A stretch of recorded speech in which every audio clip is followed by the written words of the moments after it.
Well, hi, everybody. Welcome to a special EladPod Town Hall. We have Sgt Heather Taylor with us today. We're going to be talking about accountability in policing. While you're watching, one, please share so that we can get this video out there. We can get more folks in. Two, let us know where you're watching from. So if you're on Facebook, on Twitter, on YouTube, wherever you're at, let us know. So you can comment right there and say, hey, I'm from St. Louis. That's where I am at right now. So that's what I would write. If you've got any questions, please go ahead and you can start putting those in the comments right now too. We get to see those and we can even put them on the screen and get those questions answered. That's the point of this whole town hall, is to answer the public's questions and make sure that we're getting you the information that you need. So we've had a few submitted already. If you're on the website, you can see the number to text right there, and that will go directly to this cell phone here. That's my personal cell phone. So go ahead and send those in. We will be on in just a bit. So while you're waiting, please, if you can, share the video, let folks know about it, put in your questions, put in where you're from, and we will come back and talk to you in just a bit. Thanks for being here.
All right, everybody, welcome to the EladPod. Let's get started.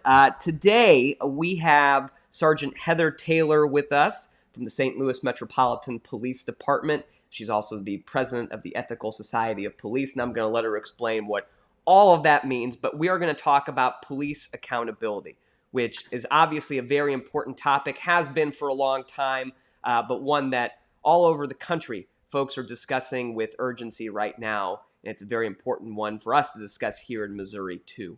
For those of you who do not know, my name is Elad Gross, the host of the EladPod. I'm also running for Attorney General of Missouri, which is an office that deals a lot with, or at least should deal a lot with, these issues, too.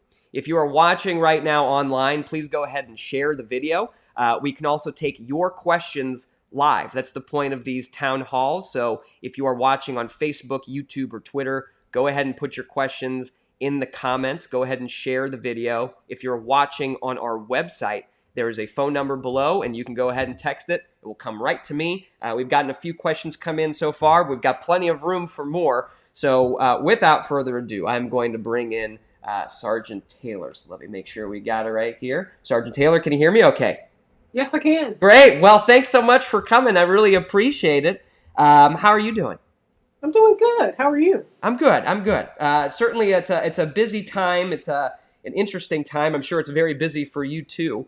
So I guess if you could you tell everybody? I mentioned that you work for the police department in St. Louis, but could you tell everybody, what you do, who you are, and why we're talking about police accountability with you today on the show?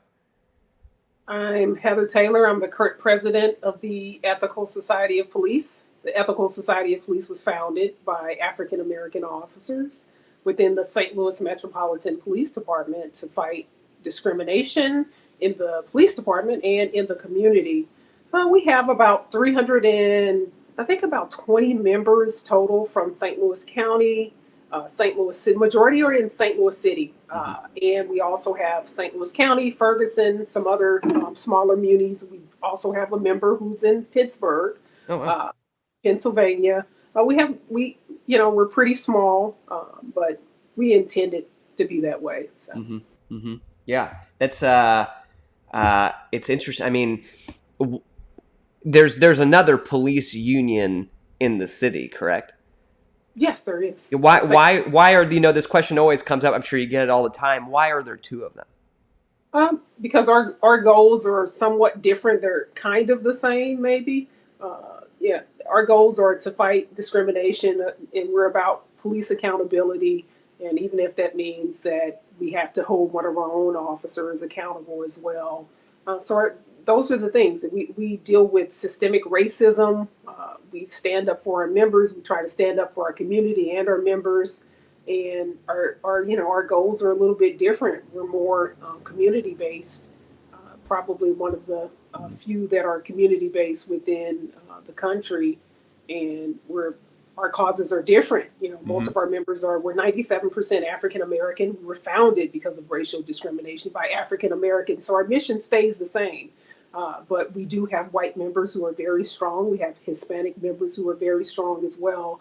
But there was a need for two police associations because the representation wasn't always the same for African American officers as for white officers with the St. Louis Police Officers Association. Yeah, and so you are currently with the police department in St. Louis City, right? Yes. What do you do? What do you do over there? I'm a detective sergeant in the homicide section. Okay. How long have you been doing that for? I've been on the police department 9/11 will be 20 years. I've been in homicide probably about 7 years or 8, somewhere around there. Did you always know you wanted to go into policing? Yeah, I pretty much knew this is what I wanted to do. I had a cousin who was in law enforcement. My cousin, Lisa, she was a St. Louis City police officer. I have cousins who are also police officers as well. She left more so right around the time in 1993. My aunt was murdered by a deputy marshal, and I knew justice was 3 years in prison for him. So I knew that my perspective about law enforcement would be different. I also had a brother who had committed a murder and killed someone, and his treatment and how my mother held him accountable for that. I just had a feel for victims of violence and being firsthand witnessing the trauma behind how our aunt was murdered and not receiving the level of justice that she deserved and our family deserved. I knew I wanted to go in law enforcement and stand up for victims of violent crime. Yeah. Right now,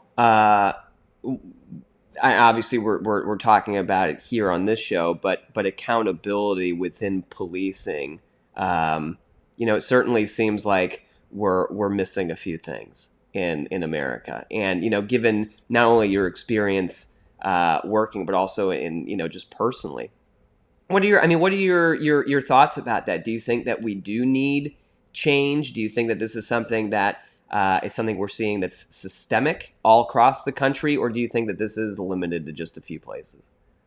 It's definitely systemic.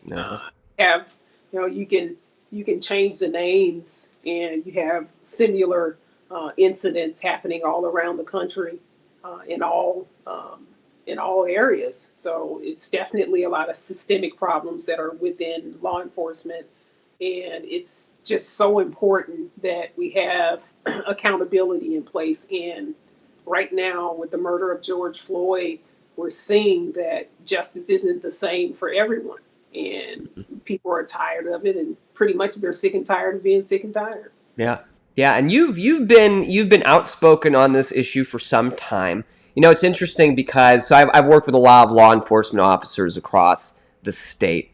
And a lot of folks, I'm friends with, and they'll talk to me about it, but they would not come out like this and come on to something and have this discussion publicly because they're afraid of what the repercussions could be. Is that something that you're not worried about, or is it something that you've dealt with and you're just like, look, this is too important, this is what I'm going to do?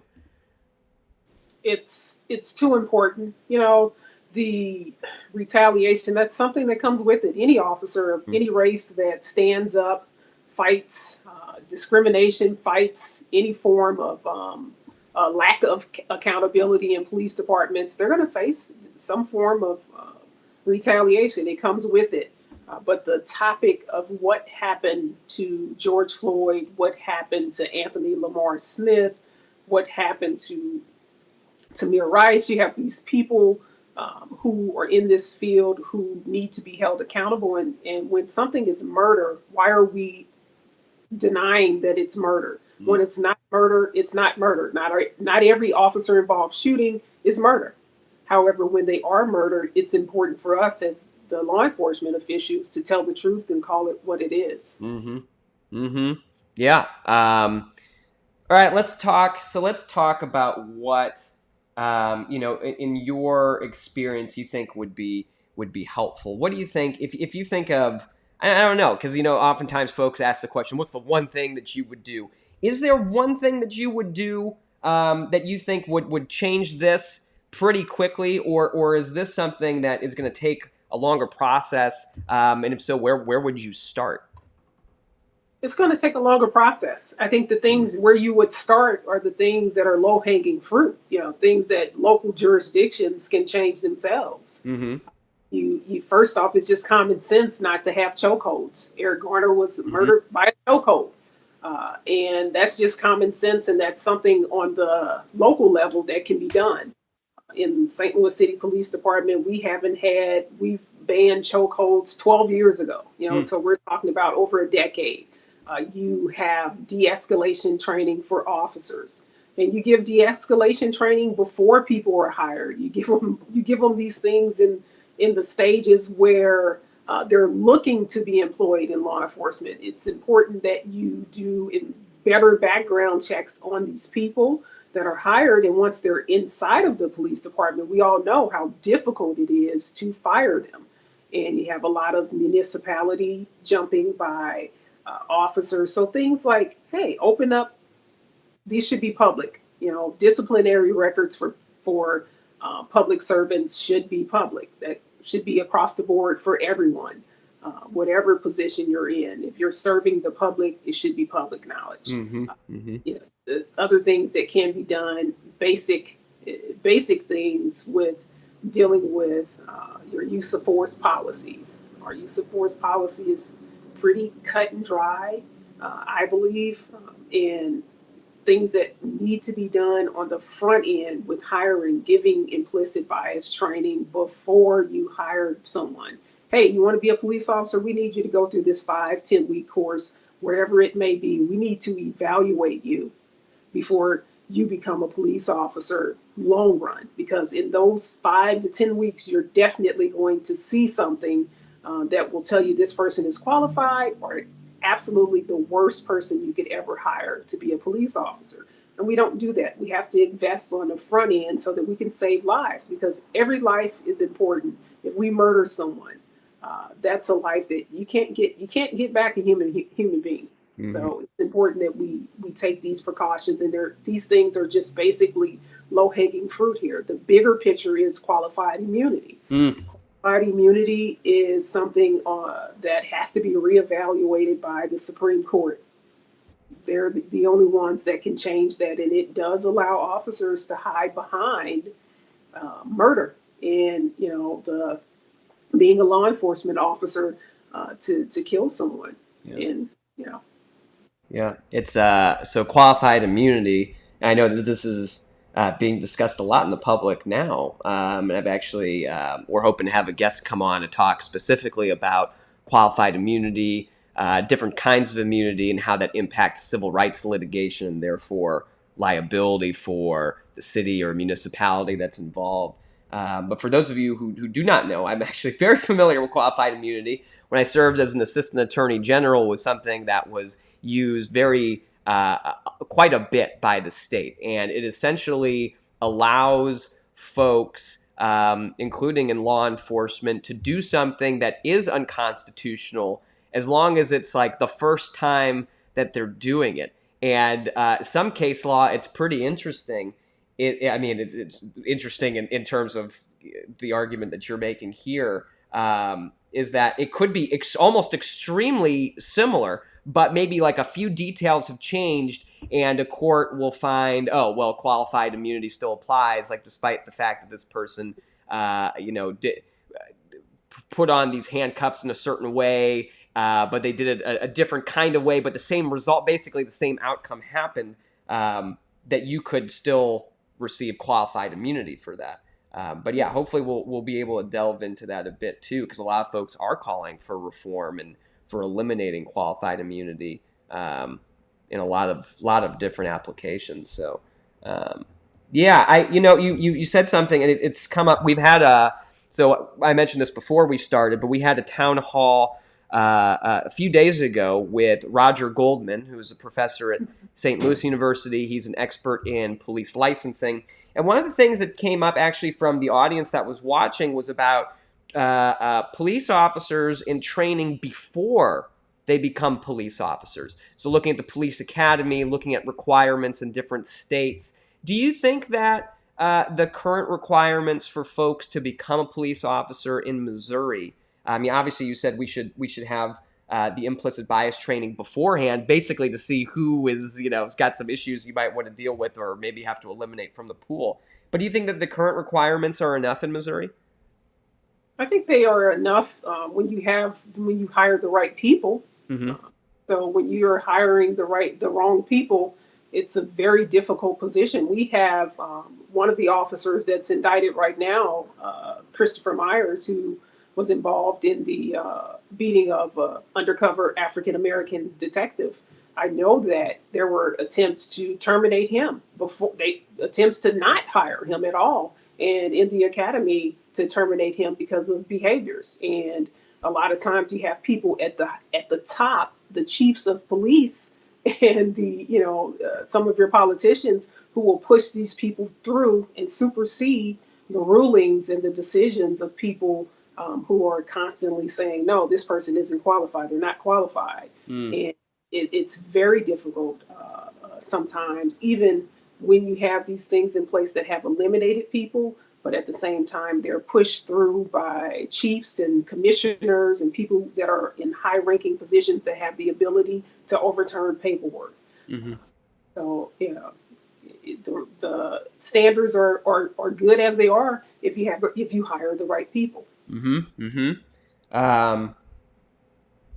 I got to attend a CIT training not too long ago. And for those, I mentioned this a few times before, it's a crisis intervention team training. And it does a lot of, the de-escalation work and teaches folks how to deal with different situations they might be encountering, language barriers, mental health, but also appreciating that within themselves. And it was in Jefferson County. I was over at Jefferson College, actually, and I got to hang out for a while with them. Is that kind of training also happening with the St. Louis Metropolitan Police Department? Yes, it is. Yeah. Training is standard training that everyone's given in the police academy. They're given that.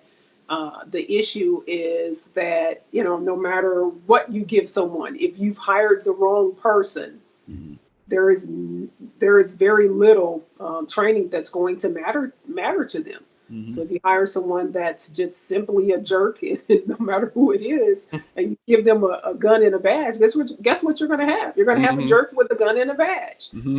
Powers of arrest, and it's about those background checks and that front end, like that low hanging fruit for your aldermen, your presidents, board of aldermen who introduce bills. That's their opportunity. Hey, talk to officers, and we can give you the low hanging fruit that could make a significant impact and more than likely will save lives. Not even more than likely, that will save lives. Mm-hmm. Will eliminate people on the front end.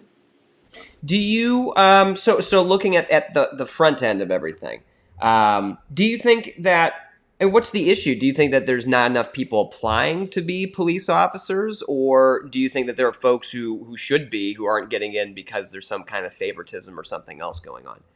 Oh, absolutely. There are people who are. The one thing that most people don't recognize is that we have a lot of African Americans who apply to be police officers that live in the city of St. Louis. That's not a problem. The problem is that they're not selected.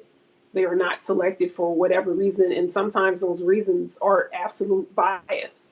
We have a pre-academy program where we are with people 8 to 10 weeks before checking their, checking on them to see if, do they have problems with report writing? Can they hack it when they get out there?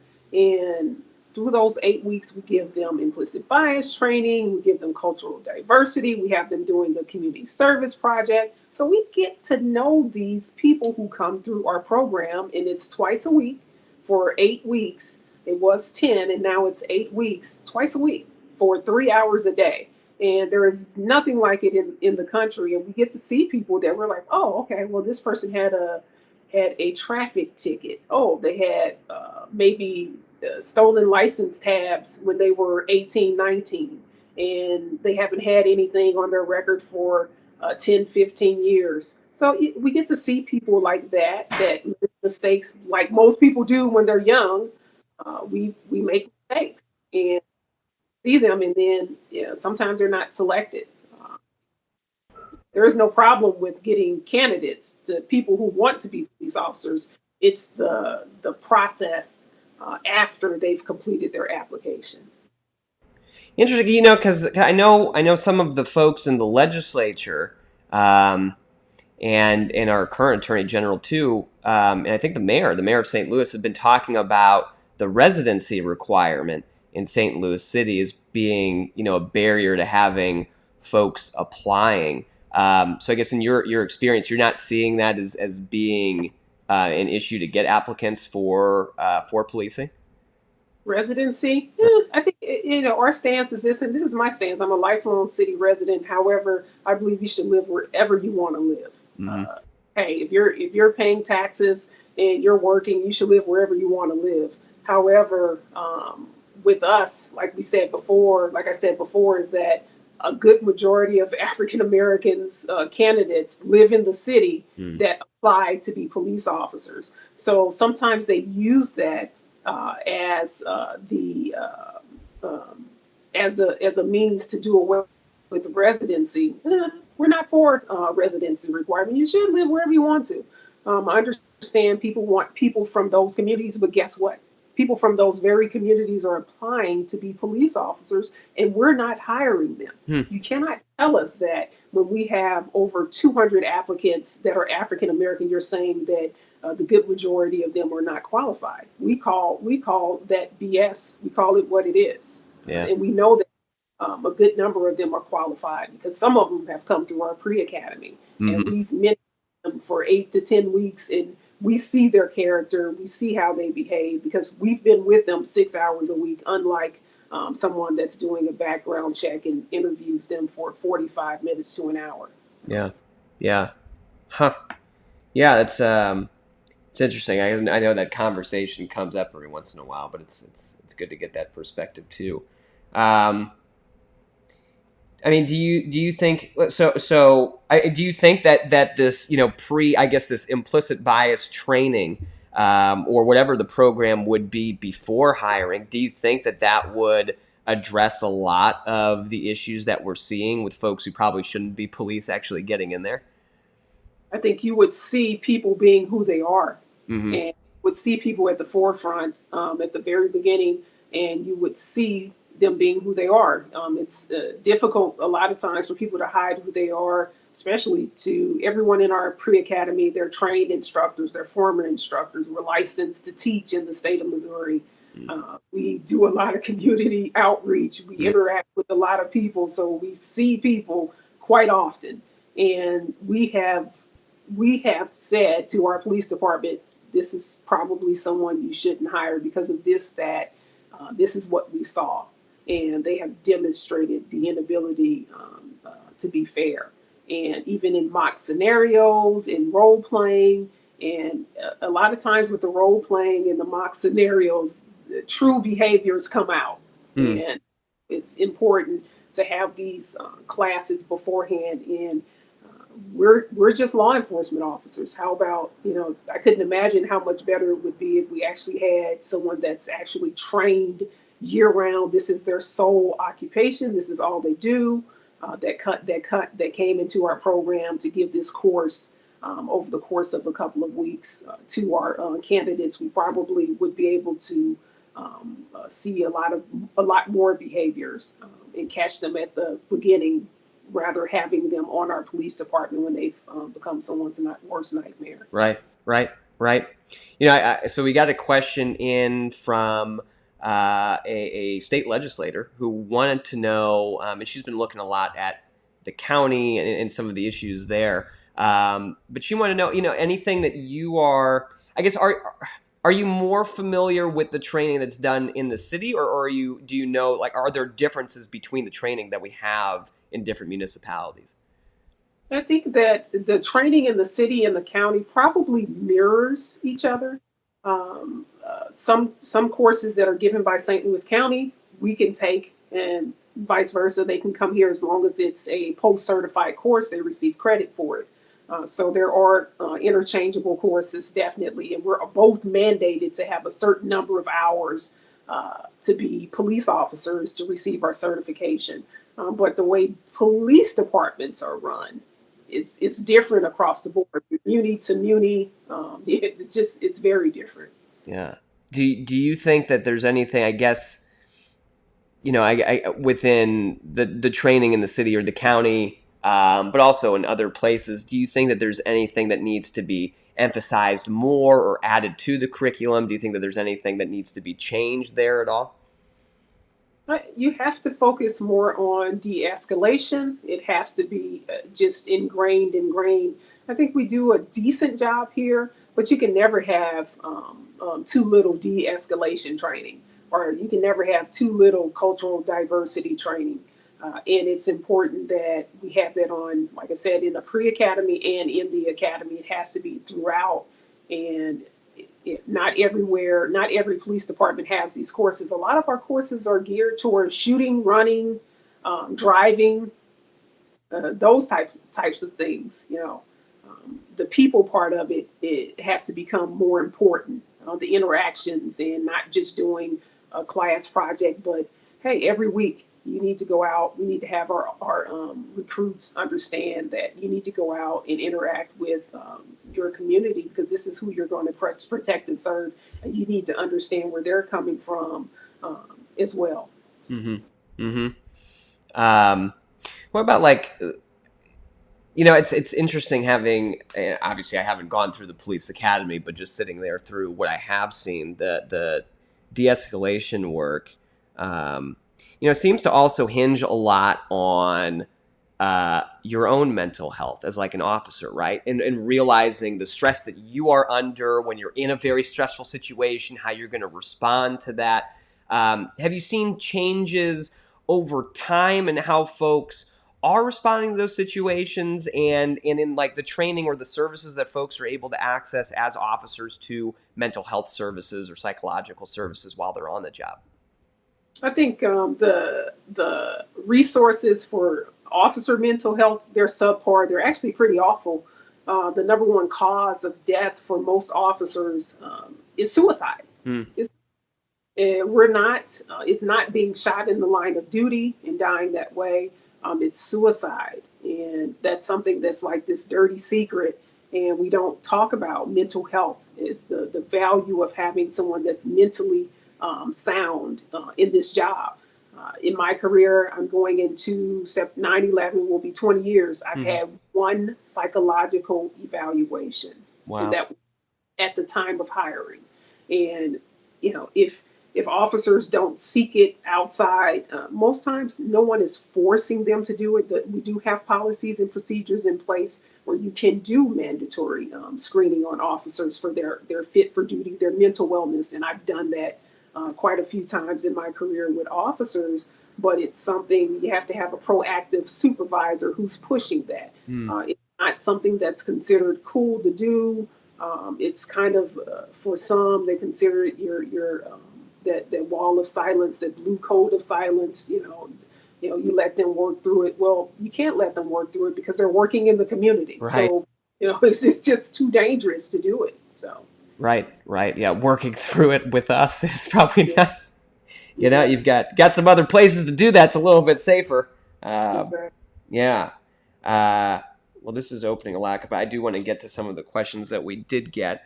And if you do have any while you're there, go ahead and you can, if you're watching on their website, go ahead and text those to me or put them in the comments. But we do have a few more here. These are from Andy Banker, who's with Fox 2. He wants to know about specific reforms around better police accountability. And, I think we've talked certainly about like selecting officers and that piece of it. Now we get to the position where we've got a case like George Floyd, and we've got officers who, especially nowadays, we've got so much camera, video stuff. But even in situations where you don't, what changes do you think we need, or where do you think the weaknesses are in the accountability measures after something like that happens? So some of the weaknesses that are in place is that, why should it have to take a sunshine request to get, if you're lucky, you might get some information. Mm-hmm. Why does it have to take a sunshine request to get information on an officer who has been disciplined or is under investigation? That should be open. We took an oath to protect and serve. I think the low hanging fruit, like I said before, are the things about making sure that records are open. We're not talking about complaints that are not sustained. Sometimes you can be accused of doing something as an officer, and it could be completely false. But with the complaints that are sustained against you, and if there's a pattern of behavior, the early warning signs, and actually taking them serious. So if you have an officer that has 10 use of force complaints, that's the problem. How did he get to 10? He or she, because it could be a she, how did they get to 10? How did they get to 3 without sounding the alarm? There has to be early warning software that actually does that we actually track, and we sit down and deal with these officers who are a problem. How many times does an officer have to receive a complaint before you act? It's pretty scary, and I think that was an example with George Floyd when he was murdered. The officer that murdered him, or both of them, the two partners, that is, they had multiple complaints.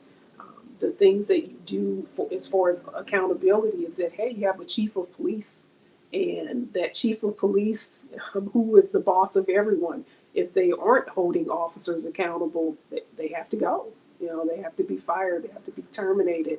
And you do internally, you have policies and procedures for a reason, and you must have police departments adhering to those policies and procedures. They came about because guess what? An officer did something stupid, and there's the policy. The policy came into effect because of that.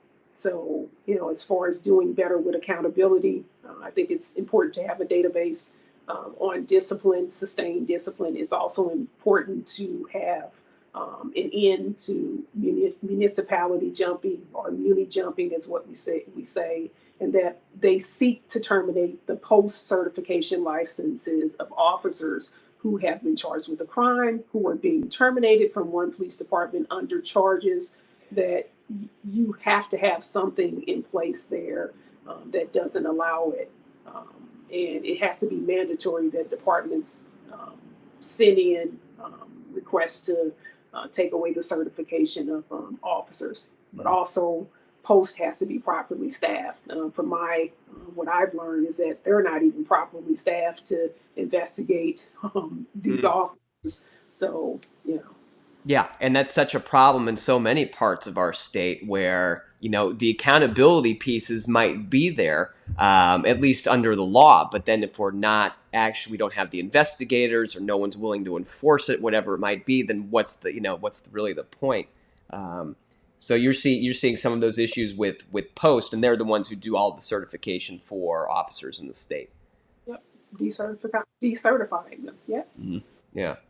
Um, What do you just in terms of the accountability part, and I know this question comes up a bit too, and then I'll get back to Andy's questions, but for prosecution, a lot of folks are looking, and we've even seen in Minneapolis where the initial prosecutor is not the prosecutor anymore. Now it's on the Attorney General's office. And, some folks have proposed we need independent prosecutions because prosecutors' offices work so much with police departments that it would at least seem to be a conflict of interest to have a prosecutor then going after police officers within that same municipality. Do you think that those kinds of that there should be reform there, that it should move to an independent body, whether that's the Attorney General or somebody else, maybe a different county? Or do you think that there's ways to do that within, or is that not really an issue? Well, it's a tough question because you have an attorney general right now that is very good friends with Jeff Floyd and the St. Louis Police Association. You also have a circuit attorney who's not very good friends with that, Jeff Floyd and Police Association. Yeah. So you have your pros and cons. There really can't be. It'll be difficult to find a solution that's going to cover everything. You're not going to. Because you could move the case to Jefferson County, you can move it to St. Charles County. But in law enforcement, we all, for the most part, we interconnect at some point. We do. Mm-hmm. And having an outside entity investigate these cases and prosecute them, it's going to be difficult because I have friends that are in multiple jurisdictions. If I murdered someone and I had to be held accountable like I should, if I did, I would have friends, some of everywhere. Where would they go, to really bring justice to someone? So it's very difficult. You could have an AG that is not in bed with a police association. You can have one that is. And, who is it going to be fair for? You're still going to have a process. And when it all comes down to it, it's about who you're hiring. Mm-hmm. Let's focus on hiring better people and doing better background checks and getting to know them before we give them a gun and a badge. Mm-hmm. Mm-hmm. Yeah. Yeah. Yeah, it's just, it's a really interesting point because so much of it is interconnected. I really wonder. And then, at the end of the day, it's all going to come back to who we're voting for and who we're selecting for those offices. And, you kind of have to, that's the political check, I guess, on this whole process to see, are those folks doing the right thing? And is that the way to do it? What about like civilian oversight boards? I know that's, whether they have the amount of power they need. Are you in support of those kinds of measures? Do you think that those are helpful? Yeah, I think so. Mm-hmm. I think there were at one point, maybe last year or the year before, there were like 187 cases that came to the COB, and they only sustained like one or two of them. Mm-hmm. And the police department sustained a huge majority of the cases that they had. And it's like, yeah, if the COB is allowed to do their job, if there's no interference from Director of Public Safety, there have to be an outside entity. It must be an outside entity because we need them to be the backup to the police department. When the police department fails our community, and sometimes they fail officers internally as well. Hmm. So it's important that the COB have that. They do have it now, I guess, the subpoena power, but they have to be completely independent in a different building with little interconnection with public officials and people who can voice their opinions about what they should do with cases. And not saying that the COB, there are a lot of good people that are on it, but it really has to be truly independent. Mm-hmm. Mm-hmm. Andy's second question is about the calls that so many folks have heard now for defunding or abolishing police. So his question is, to what extent do you support that, if at all, and how would that make things better in light of nationwide violence that has followed on the heels of demonstrations? So, do you have, obviously you're a police officer, you've been serving for a while. What are your thoughts? Because I know so many people, it's been interesting. I've been talking to a lot of folks about it, but there's like 3 or 4 different definitions for what defunding means. And people are using it interchangeably, sometimes with abolishing, sometimes with reducing budgets and reallocating them. So, I guess in general, what are your thoughts about both approaches? I think that our approach is that we have to have more information, explain what this is, what are we doing. I can say that we are not for abolishing the police. When you've had an aunt murdered or a loved one murdered or been a victim of a sexual assault, you want someone that is going to come in and write a report and hold someone accountable. You want justice.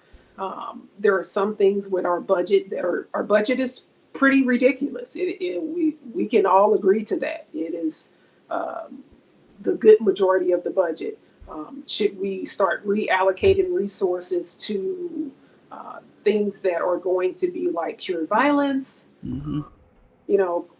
crisis intervention, things like that, and rehabilitating people? On the front end, adding social workers, to handle things that are not police matters, doing away with the need for officers to respond on police accidents.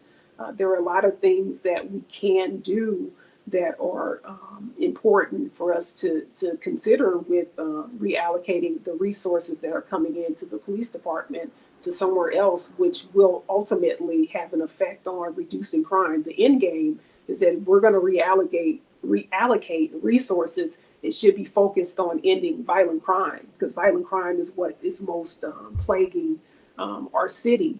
And some of the things that are necessary are conflict resolution centers. That is something that most people are unaware of. Is the conflict. We have a conflict resolution center in the city of St. Louis. They intervene when landlords and tenants can't get along, when tenants can't get along, when it's a barking dog, whether a parking space. These are civilians. These are not police officers. This is not law enforcement talking and mediating. We need that. That's a service that should be everywhere. And if we're talking about reallocating resources from the St. Louis City police budget for that, if that's going to lower crime, and that means that we won't have two tenants fighting over a parking space that leads to a murder. Absolutely, we need that, and that is lowering crime, and that is public safety, in my opinion, for what it's worth. Yeah, it seems like, so I've been teaching in St. Louis for 13 years, primarily in the Hyde Park neighborhood, and it seems like whenever you look at nonprofits, there's this term called mission creep, where you started off doing one thing, you knew what the objectives were, what you wanted to accomplish, but over time, as you start to take on more and more services and do more and more things, you start to forget where you came from. And, this happens in our personal life quite a bit too. But I think, it's just so nice to hear how grounded you are in like the whole point is to reduce violence and to reduce crime. And whatever that means, like, let's do it, versus saying, we have to really protect our turf in this way, but really being open-minded to what that looks like. So it certainly seems like that's important. Yeah, I think, I very much agree with you on so much of that. And I certainly wouldn't have expected the president of a police union to come on and tell me that they want to abolish police. So I didn't think so. But we don't want to abolish police. We don't. Right. There's a necessity for it. Yeah. Yeah. I mean, I've had change it. Absolutely. Sure. I mean, it seems like, there's an important role, and I think you're exactly right, because there are folks who do bad things, and we do need to be protected. Then the question is, now you look at any kind of government service, and it's taxpayer money, and how are we best using that to serve the people? So now, I could respond to a homicide. But if I can prevent one, that's, I mean, way better for everybody involved, obviously. So, if there's ways to do that more effectively and to reduce violent crime. We had a guest who was on, Thomas Apt, earlier, and he was on one of these too. So if you're watching, go back and check him out too. But we talked about different strategies, and he's worked on violent crime prevention in different states. But what's that? I have a delivery at my door, so my front door. So oh, do you? Oh, no. Yeah, that's okay. That's all right. You got a little howl every once in a while. Let them know. So that's okay. No problem. Sometimes my dog gets in these too, so that's always fun. We do have. I should let you know while we're in the middle of a very serious topic that we do have a day called Furry Friend Friday for the campaign, and you should certainly submit your furry friend for Furry Friend Friday. So, just pitching that to you. What's your dog's name? I have to take this. Okay? Oh, you gotta go to it. Oh yeah, go take it. Okay, I'll take over for a little bit. You'll come back. Yeah, don't worry.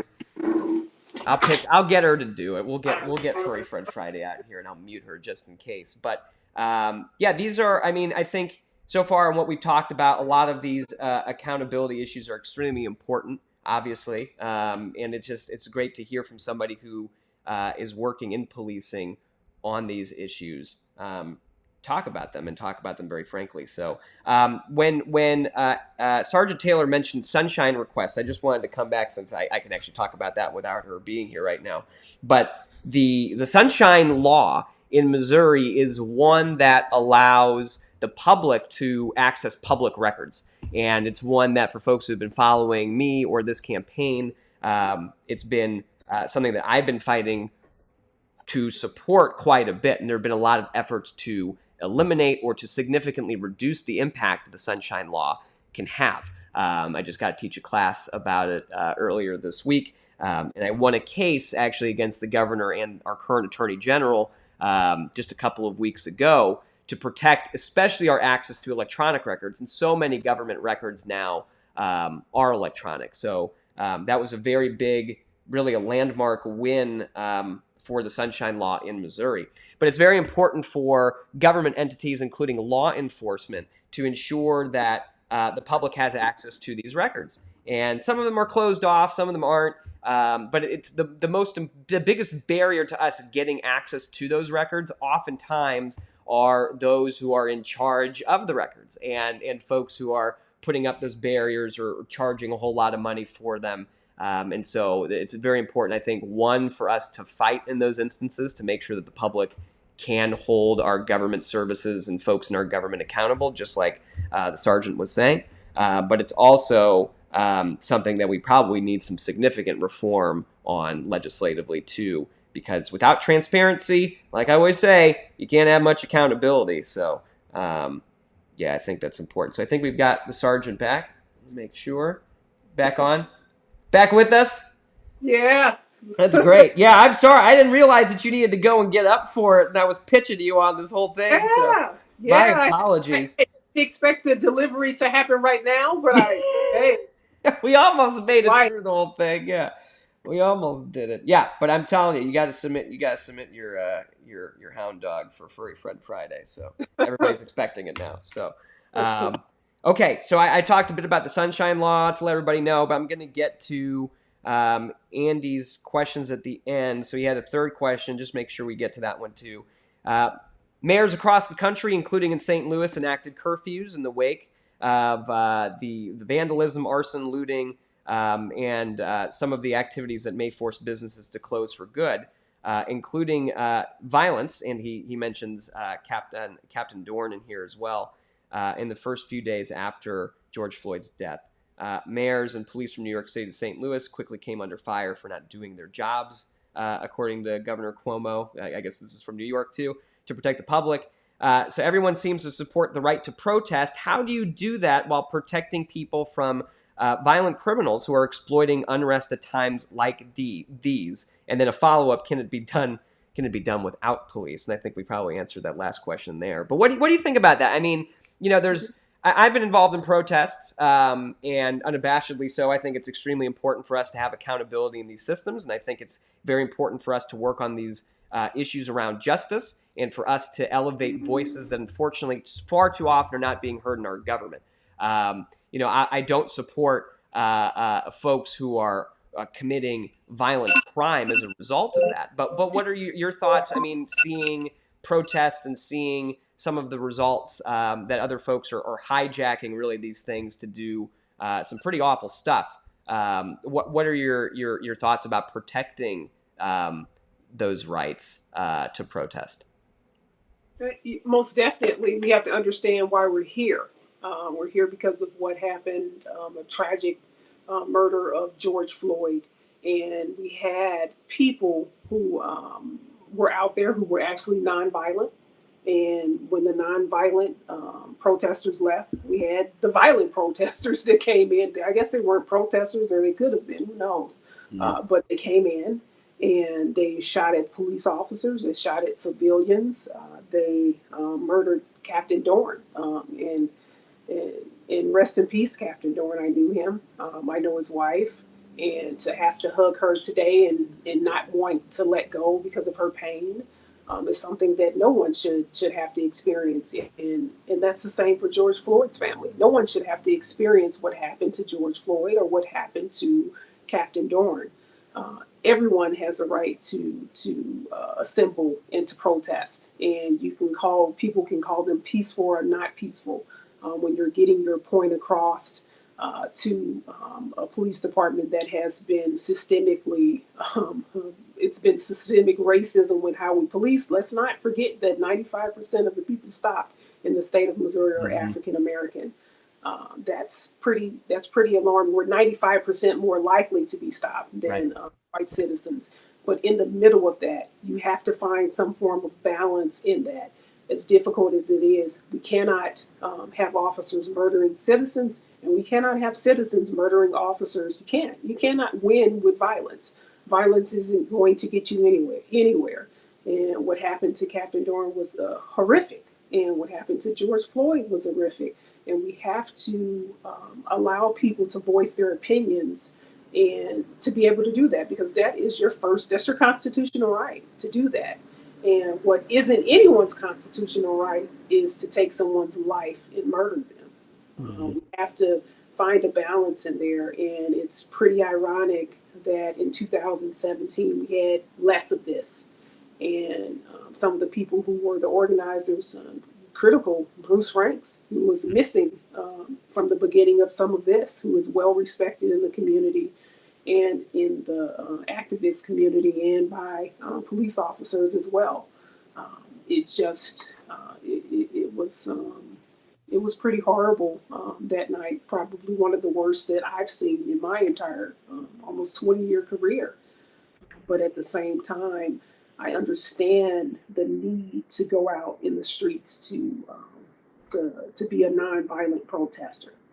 I don't understand the violence and people who went out and decided that wasn't their message. They were going to be violent towards whomever, towards business owners, towards people. Now, property or lives. We're talking about people who actually shot at people and killed an innocent man. I very much agree. And I think, so Representative Roisin Aldridge has taken over a lot of, the role, I guess, that Bruce had before. And Bruce is a good friend. So is Roisin. And, I think he's done a good job. I think one of the big problems is, the longer that we wait to deal with these issues, the worse and worse it gets.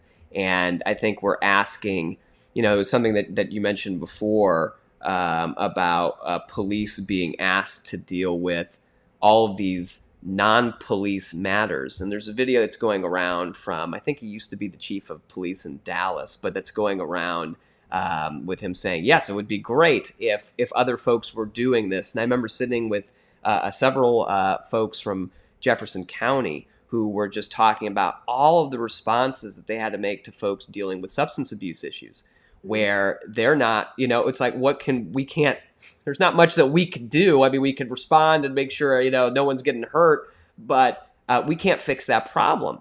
And, I think we see it in so many public services, whether that's policing or teaching or so many others. We're asking folks to do so much more to really address so many of these root causes, poverty, really, Whereas, you got in the force to be a police officer. And it just seems like we've just said, oh, well, we're familiar with what a police officer is. We're familiar with police. We're familiar with, let's put more money into policing, instead of imagining, and we don't even have to imagine. We've seen, we've got studies now that show what works, and just saying, hey, instead of, doing this whole political fear mongering thing, let's sit down and actually have a conversation about what would serve the people of this country the best. And, it's so frustrating for me to see, the longer that this goes, the worse it gets, and people just kind of sitting there and then jumping in right as something terrible happens. And then all of a sudden, I'm up in arms about this, that, or the other. But they haven't shown up before. Yeah, and I agree. So hopefully more showing up. So if you're out there and you make policy and you're doing something, please do, and don't just wait for this. So I really thank you for coming on. I do want to say, so Sam, it looks like Sam Ford had a question about Justine. I hope I'm pronouncing her last name correctly, Demond. Who, I don't know if you're familiar. I believe this was a lady in Minneapolis who lost her life in a police encounter. And the police officer was, my understanding is, he was held accountable. I think he was tried and convicted. Are you familiar with this case at all? Yes, he murdered her. He should have went to jail. It was murder. Yeah. And he was convicted, correct? Yes, he was. Yeah, that's what I thought. Yeah, I've heard. I'm pretty sure it was Minneapolis too, if I'm not mistaken. Mm-hmm. So yeah, there certainly are instances where there is accountability. We just need a lot more of it. We know how to do it. Let's just do it. At least in my view. So, I really thank you for coming on. This was, I hope, super informative for everybody. I know we had questions coming in, text and email and everything else. And folks who are very interested in having you. So I do want to give you an opportunity. Is there anything that you'd like to leave us with? Any parting words of wisdom or anything that we should be looking out for from your perspective? I think when it's all said and done, when people are done taking a knee, because Colin Kaepernick took a knee years ago, and very few people that are now out there taking a knee, and some of our legislators wearing kente cloths and scarves and things of that nature to show that you're with Black Lives Matter. Hopefully they'll continue looking and holding people accountable and seeking legislation that's important that will save lives, because it's important for people to understand that Black lives do matter. I'm first and foremost, I'm African American, I'm Black, and I'm proud of that. But at the end of the day, I'm still a police officer, and it's important for me to do my job, of course, always. I took an oath to do that. However, it's important for people to recognize that Black lives matter. Yeah, all lives matter. However, Black lives need to matter as well in that statement, and we know that they don't. And what happened to George Floyd, what happened to Captain Dorn, and what happened to Breonna Taylor, Ahmaud Arbery, all these different cases over and over. At some point, this has to end, and it ends with legislation and holding officers accountable for their decisions, and holding people accountable who are in positions to make change that allows systemic racism to flourish instead of knocking it out. Yeah. Well, I'm with you. Thank you. And thank you for your service to the state. How much longer are you going to be policing? Not much. Not much. I have a sick mother right now. That's a priority. Yeah. So yeah. Well, family's important. I wish you the best with all of that. I was going to say, because I need to recruit you to run for office at some point. So you tell. Yeah. Well, you tell me when you're ready. I'll come get you. Don't worry. Anyway, Sgt Taylor, thank you so much for being here. Thank you for your service to the state of Missouri. And thanks for sharing your thoughts with all of us today. You're welcome. Thank you for having me. Great. All right. I'm going to close everybody out. So, hey, folks, thank you so much for showing up and sharing the video. It will be up on our social media pages, on YouTube, everything else. So thanks for watching. Thanks for your comments. If you do have any questions as you're watching later, you can go ahead and put comments in there, and I'll get to them, and I'll talk to Sgt Taylor about it too. But this is a very important issue, and I appreciate you being engaged and being a part of it.